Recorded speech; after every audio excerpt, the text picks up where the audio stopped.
मी Punjab duck महाराष्ट्रातल्या शेतकऱ्याला अंदाज देणार आहे. गुजरात आहे 5 मेला परत नाशिककडे येणार आहे. 6 मेला लगेच पुन्हा मराठवाड्याकडे येणार आहे. 7 ला पुन्हा परत विदर्भाकडे जाणार आहे. 8 ला परत म्हणजे भाग बदलणार आहे.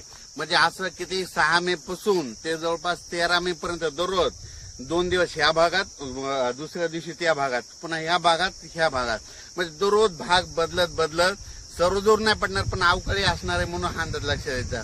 आणि सर्वांसाठी आनंदाची बातमी की तुम्हाला एक सांगतो की यावर्षी मान्सूनला असं पोषक वातावरण समुद्रामध्ये आत्ताच तयार झालंय. म्हणजे यावर्षी चांगला पाऊस पडणार आहे, लवकर देखील येणार आहे, वेळेवर येणार आहे म्हणून हा अंदाज लक्षात येतात.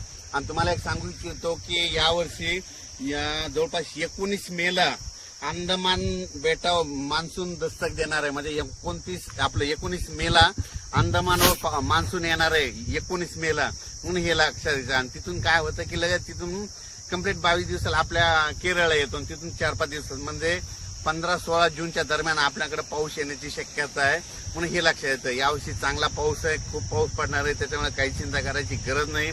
6, 7, 8 मेच्या दरम्यान तुमच्या नाशिक भागाकडे, मुंबईला देखील खूप पाऊस पडणार आहे म्हणून हे लक्षात येतं. म्हणजे मुंबई, पुणे सगळीकडे दररोज वेगवेगळ्या भागात पाऊस पडणार आहे. म्हणजे लगेच काय होतं की बऱ्याच जणांचे लगेच असं मेसेज येतं की लगेच आज आमच्या भागात पाऊस पडला. तर तुम्हाला सांगतो हे अवकाळी पाऊस सर्व दूर नसतो, फक्त जिकडे पडला तिकडे असतो. फक्त या पावसात विजेचं प्रमाण जास्त असल्यामुळे माझी शेतकऱ्याला विनंती आहे की आपली जनावरं झाडाखाली बांधू नका. आणि तुम्ही या अवकाळी पावसामध्ये काय करा की विजा कडकडत असताना झाडाखाली थांबू नका. विजा कडकडायला लागलं की लगेच घर जवळ करायचं म्हणून हे लक्षात येतं. पण राज्यामध्ये 6 मे ते 14 मेच्या दरम्यान दररोज 2-2 दिवस, समजा आज या